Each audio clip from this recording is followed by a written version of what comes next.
guys, I'm Giant on occasion, and yeah, more Kislev, guys, more Kislev. So we're gonna talk about Kislev some more, because Kislev, gotta love it. So yeah, we're gonna talk about basically their their military and also their Tsar and Tsarina, which I think it's about time we talked about them too, because who's in charge of this crazy bear-filled place?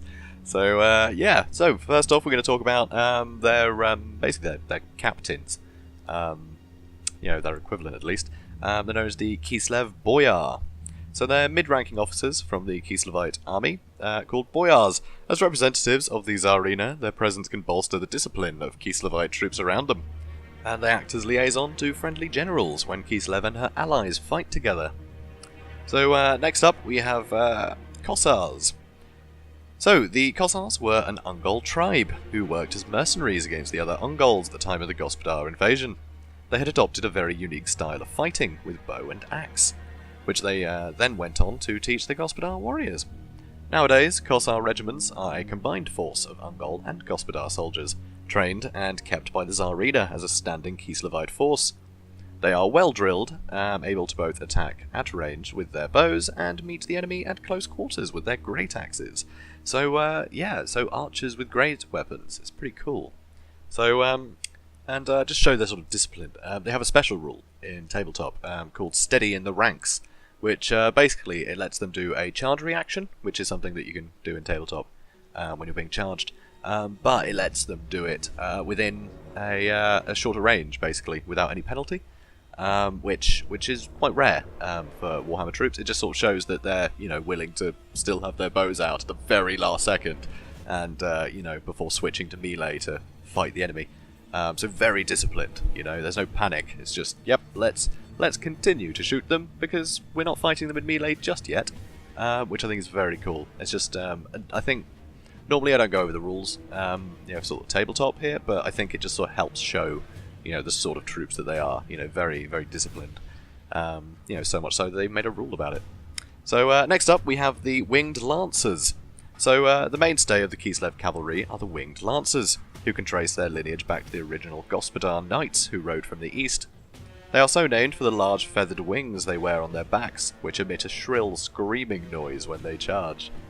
I mean, that is pretty damn intimidating, isn't it? So, absolutely love that. So, anyway, next up we have the Griffin Legion. So, the most famed regiment of winged lancers are the Griffin Legion. Born to the highest-ranking nobles, these knights travel far and wide and operate as mercenaries when not called to battle by the Tsarina herself.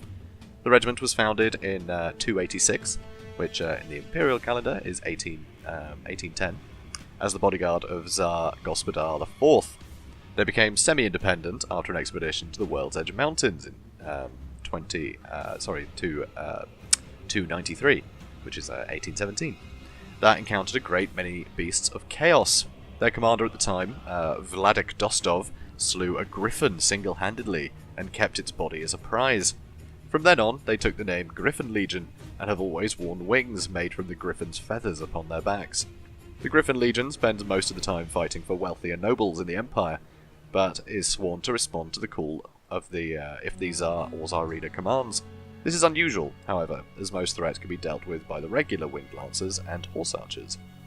So that's pretty cool. Also, there are actually I can't remember if it's the Griffin Legion now. Actually, you'd have to let me know.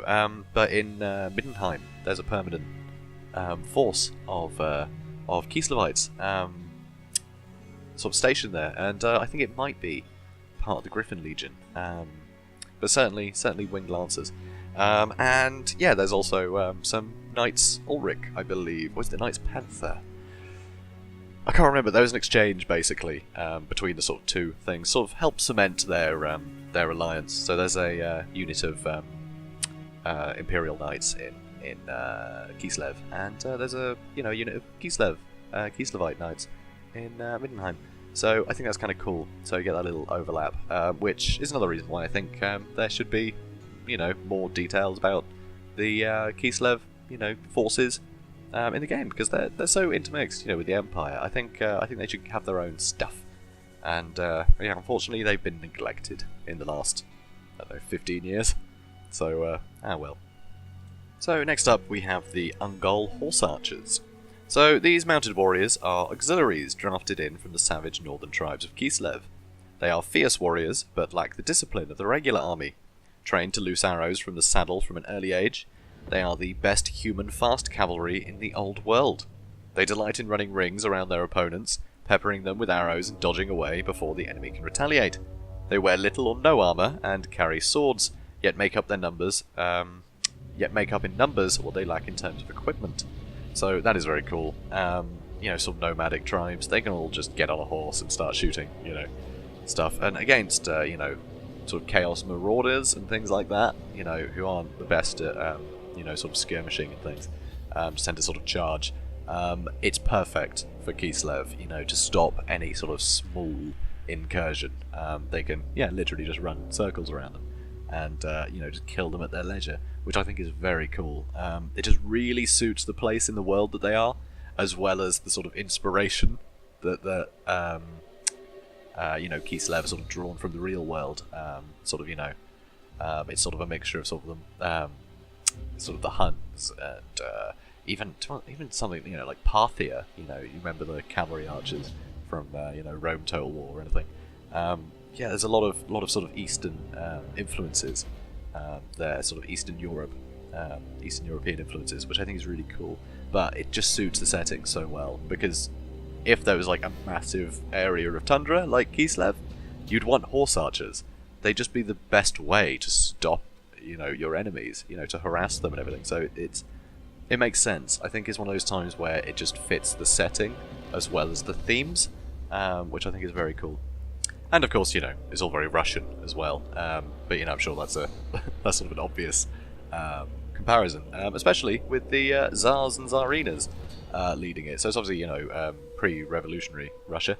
But yeah, so that leads us on actually to speaking about Tsarina Katarin, the Ice Queen of Kislev. From the icy fastness of her capital city of Kislev, the Ice Queen Katarin rules her land with an aloof majesty. The daughter of the fiery and charismatic Tsar Boris, she ascended to the throne in 2517, following her father's death in battle, whilst leading an army north of the Linsk into the Troll country. She is the latest in a long line of Tsarinas descended from the ancient Khan queens of the Gospodars, the powerful tribal group that migrated west centuries ago, and became the dominant peoples of what was to grow into the nation of Kislev. A great wizard in her own right, her power is said to come from the land of Kislev itself, its icy soul and bleak tundra giving her command of the elements, and mastery of that form of wizardry known as ice magic. Indeed, some whisper that she is in fact the living reincarnation of the very first Khan Queen, Miska. So complete is her grasp of this dangerous branch of magic, upon her ascension to the throne of Kislev, it is said that the Boka palaces have grown a new wing, half a mile long, made entirely from glittering ice. This wondrous creation would be beyond all but the most powerful ice mages, and it is here that Katarin remains for most of the time, granting audiences in an immense chamber of magically woven hoarfrost. Some believe that she simply prefers the chill of these frozen corridors, while others say that it is a display of her power to overawe would-be enemies and foreign ambassadors. Where Tsar Boka was a man who preferred to lead from the front and was renowned for his courage and leadership, Tsarina, in keeping with her icy powers, is aloof and remote, preferring to work through agents and generals. Only under the direst of circumstances does the Tsarina join her armies, known in Kislev as Pulks. But when she does, it is often upon a mighty steed whose flanks shimmer with glittering ice crystals, and whose breath is the winter wind, or riding an armoured sled, drawn by a team of identical beasts. On those rare occasions when she leads her army in battle, the devotion lavished upon her is beyond that which might be expected of such a remote and cool ruler. Her power over the elements is clear proof that the blood of the Khan Queens flows in her veins. The Ungols of the north fear and respect her as one of the ancient warrior witches from their oldest myths. A time is coming that will see the Tsarina on many a battlefield before the year is out.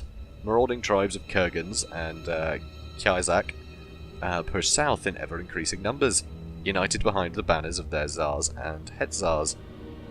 The sheer scale and ferocity of these raids has prompted the dispatch of a number of contingents from the Empire to aid Kislev, artillery from Nuln, mercenary companies from Telea, Wissenland Pike, arquebusiers from Averland, Nordland halberdiers, knightly orders, and all manner of troops from across the lands. The writings of Anspracht of Nuln names this time as the Spring Driving, an innocuous term that encompasses a time of unremitting horror and bloodshed. Masses of northern marauders are sweeping down into Kislev, butchering anything in their path. Many battles have already been fought, and the Kurgans have razed several towns and stanitsas. Troika, Zidevka, and others that appear on no maps. The Polks have scattered into the Oblast, though many boyars are rallying their forces to fight once more. But as more and more marauders drive south, it is certain that the days of blood are not yet over. So now I'm actually going to talk about our equipment, which, again, I don't usually do when I'm talking about characters. I might mention, his elect count, they got a rune fang or whatever. But no, because I think it's important to say, because obviously it's not in the game or anything, so, it'd be good to know what sort of things she might have. So she's got Fear Frost, which is a sword of the ancient Khan Queens. So, forged by the ancient Khan Queen Miska of the Gospodars, this blade has passed from Tsarina to Tsarina through the ages. Only a Tsarina can wield the blade, and were a man to lift the blade, he would find himself frozen to death within a heartbeat. The blade is infused with ice magic, and intense cold can kill with a single scratch. So that's pretty damn cool. I would love to see her freezing fools. And also, she's got the Crystal Cloak. So a swirling mist of dancing ice crystals surrounds the Tsarina, warding off the most serious of injuries and confounding her foes' attempts to strike her. So what that actually does is it gives her a 4+ ward save. So that's basically if she's ever in tabletop, she's injured. You roll a d6, and if it's a 4 or more, then she's fine, which is crazy. So yeah, that's a 50% ward save essentially. So it's a hell of a cloak. So yeah, it'd be really interesting to see.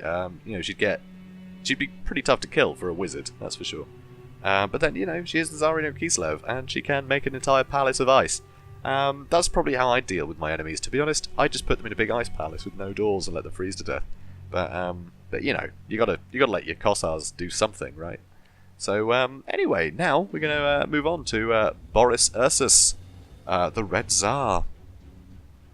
So, Tsar Boris Boka was a fierce warrior and devout follower of the bear god Ursun. He was known by many as Boris Ursus, or Radii Boka, meaning Red Boka, a reference to the oceans of of enemy blood he spilled in battle. Oh dear. Rising to the throne in 968, which is 2492 in the imperial calendar, after his father, Tsar Vladimir Boka, died fighting goblins east of Kislev. Really goblins? That's disappointing. Boris inherited a nation that had done little to recover from the devastation caused during the Great War against Chaos in 2302. In a move resented by the old guard of the Kislev court, Radii Boka nearly emptied the treasuries, hiring mercenaries to retrain the Kislev army, rebuilding bridges, roads and towns, and importing black powder and engineers from the empire. Though it almost bankrupted his family, and several other noble families into the bargain, Tsar Boris's reign will be forever remembered for his driving spirit and eagerness to reclaim the lands that had become infested with goblins, trolls, beastmen, and other vile creatures. He was also instrumental in a revival of the Ursun bear cult, which had slowly been overtaken by the worship of Ulrich, Tal, and other foreign gods. To do so, he undertook the trial of initiation that all priests of Ursun must overcome, and went into the forests to tame a bear. He was not seen or heard of for 18 days, and many feared he had met a gruesome fate in the depths of the icy forests. Preparations began for the coronation of his infant daughter, Katarin, who was only 4 years old at the time. When the search parties came across his unconscious form on the 19th day, his still body was guarded by a bear of gigantic proportions that would not allow anyone near. The Tsar was surrounded by the corpses of over 24 wolves, and the snow was red with their blood. Nothing the searchers could do would entice the bear away from the ruler, or convince it that they meant no harm. Finally, another day had passed. Boris awoke, and the bear allowed the searchers to approach and tend to his wounds. The tale Boris related upon his return to Kislev has since passed into folklore, though few doubt the truth of it. 4 days before being found by the searchers, and after much wandering, he came across the mightiest bear he had ever seen, with teeth and claws like sword blades. Taking this as a sign from Ursun, he had confronted the beast, and it had charged him, the ground shaking with the fury of its charge, and a blood-curdling roar echoing through the forest. With his bare hands, he fended off the creature's attacks, but could not overpower it. The struggle lasted a full day before a wolf pack, drawn by the scent of their combined blood, attacked. The wolves immediately went for the bear, but Boris sprang to its aid, crushing their skulls with his fists and tearing them from its back. Boris was badly wounded, however, and fell beneath the attacks of the wolves. As the beast closed in for the kill, it was the bear's turn to protect his erstwhile enemy from the common foe. It stood over the supine Tsar, tearing the wolves apart with its claws and savaging them with its powerful jaws. Boris had slipped into unconsciousness, yet each time he had drifted awake, the bear had been there, protecting him from the wolves. The bear returned to Kislev with the Tsar, and from then on, whenever Boris took to the field of battle, it was atop the back of Urskin, as the beast came to be known, meaning bear brother. Both a symbol of Ursun's power and affection for Boris, and also as an implaceable enemy in battle. So that's pretty damn cool, right? Pet bear rides into battle. I'm sure you've all, heard of that. And now you know how it happened, so that's good. So Tsar Boris met his end in battle in 2517, whilst leading a polk north of the Linsk into the Troll country. So it's worth pointing out that 2517 is probably sometime after Total War Warhammer begins. So we could still see him in the game if they ever introduce Kislev, which I really hope they do. To be honest, they're really interesting, and especially with like Norska now fully introduced like that. I mean, they have sod all, to describe them. It's just, like a lacking Chaos Warriors roster, and then, obviously there's a load of stuff from the lore that they added, like the mammoths and things, which there were never models for.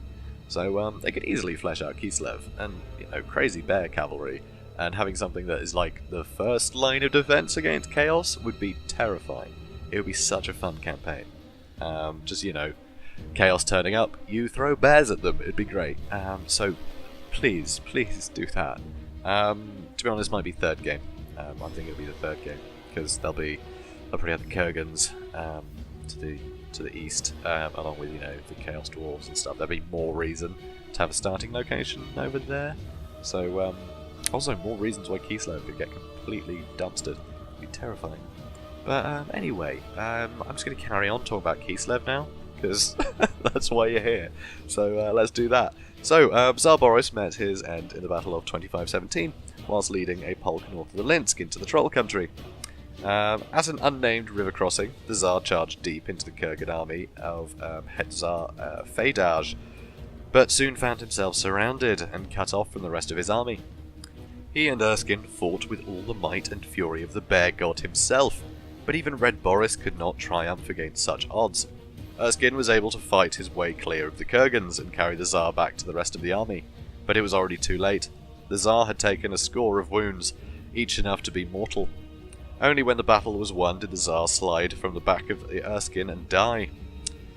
His faithful mount roared in mourning for a full night before setting off into the bleak Northlands, and legend has it, to this day, Urskin continues to hunt down the creatures of chaos that slew his master. You gotta love that. Just some really effed off bear, on a vengeance quest into the Chaos Wastes. I think that is fantastic. I'd love to have that as a, possibly a comic or TV show. So, I think it'd be fun. I can't make that happen, by the way. I don't know if any of you can. You might be TV producers, want to have a show about an angry bear fighting demons, but whatever. So just a moment to talk about Boris Ursus's equipment, basically. So he's got the armor of Ursun. So forged on the spring equinox, one of the holiest days of the cult of Ursun, the powdered bones of a score of the mightiest bears were mixed with the steel of the armor before it was quenched in the finest mead. That is the most manly-sounding armor ever. Anyway, this suit of armor is imbued with the power and might of Ursun himself, and those who wear it feel his power coursing through their veins. So that is absolutely rad. And also gives him a 4+ armor save, not a ward save, so anything that avoids armor will still hurt him. But basically he's got a lot of armor, as a result of this. So that's cool. Also, he has the Shard Blade, which I think is very cool. So, Boris carries a mighty polearm with a blade crafted from ice hewn from the glaciers of Norska, and magically bound by the ice wizards of Kislev to remain forever frozen.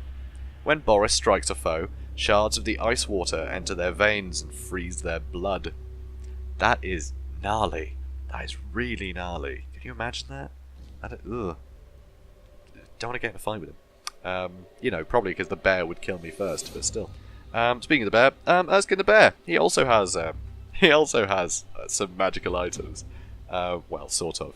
So he has a winter coat.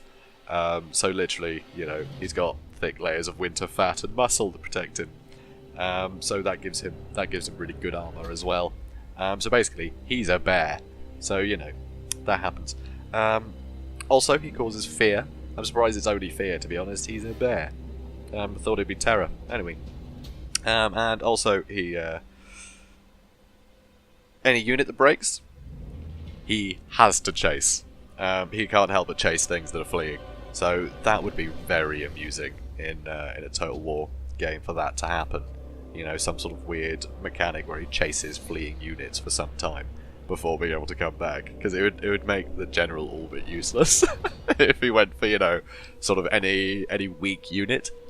You'd want him against tough units because, you know, otherwise he'd chase things off out of the battle for ages before coming back. But I think that'd be really amusing. That as a mechanic in Total War. Just, you know, the fact your mount just will keep trying to kill things even if they're running. So I think that's very funny. I would love to see that mechanic.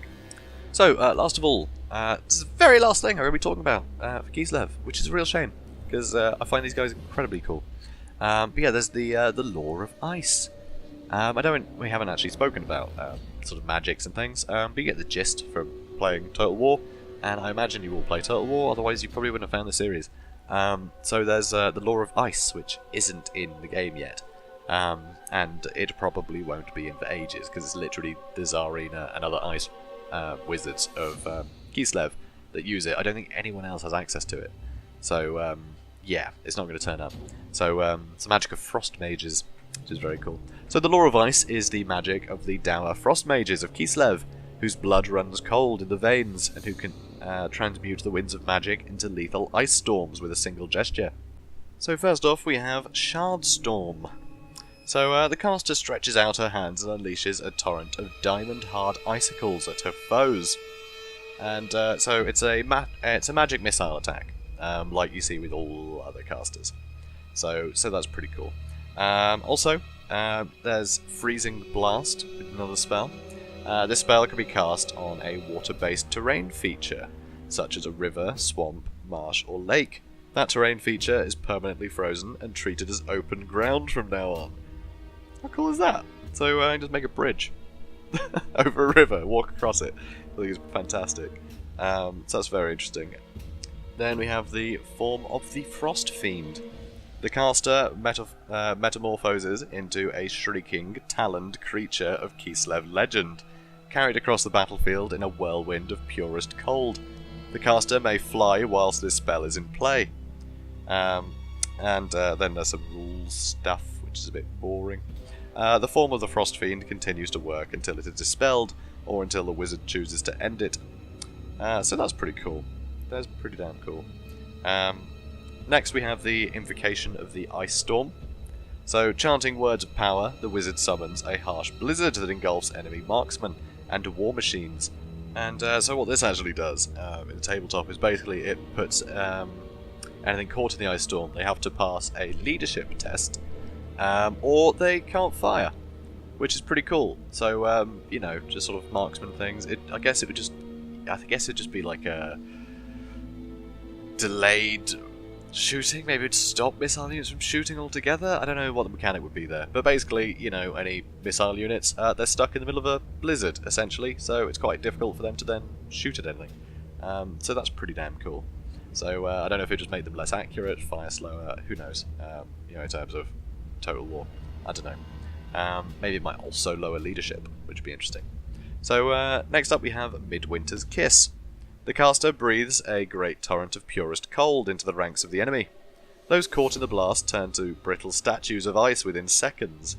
So that's pretty cool. So it's it's a sort of a breath spell of ice, essentially, is you know how it would play out there. And last of all, we have the Glacial Barrier. So the wizard spreads her hands wide, causing the air itself to freeze into a wall of ice. So what this spell does is essentially makes a massive wall that you can't see through, and yeah, it's just impassable terrain. So you can essentially just make a massive wall to funnel the enemy where you want them, or to cover your own units from being shot at by, you know, artillery or whatever. So, so that's pretty damn cool, I think. But one thing to note is if it's attacked by any attack of strength 5 or greater, which is quite a strong attack, or by any flaming attack, it'll crumble and disappear. So, so that's pretty damn cool, though. Just think for sort of, you know, just trash units, to be able to just funnel them, you know, where you want them, so you can get them with, you know, organ guns or something, right? You know, just your artillery in one area. You can help funnel trash enemies, so long as you can keep, you know, the enemy heroes at bay, stop them from smashing it down, or, you know, stop any bright wizards from doing away with it. But I think that is pretty damn cool. So, guys, that's Kislev. Yeah. So I suppose I hope you like it. I certainly hope they put Kislev in Total War. I think they're really diverse. They'd add so much flavour. You know, as well as sort of like the border kingdoms and Talea and stuff. They have some interesting units that should be added. But at the moment, there's just basically every human that isn't Bretonnian in Total War Warhammer is just an Empire clone, which I think is sad when there's such rich material to draw from to really diversify them. But hopefully that will be happening in the future, because I think Creative Assembly are doing quite well with this franchise, and us idiots are buying everything they make. So yeah, so I think they'll be considering it. That's for sure. I'm assuming in the third game though, but we'll see. Maybe sooner, but I doubt it, unfortunately. But one day. So guys, yeah, thank you so much. If you enjoyed this, please do comment, like, and subscribe. And I'll see you in the next one, which will be back to the campaign again, where either talking about Averland or what else am I missing? Ostermark. Yes, those are the two regions left. Maybe both. Who knows? Probably won't have time to do both in one episode, but we'll see. So, guys, yeah, I'll see you in the next one. Have a good day.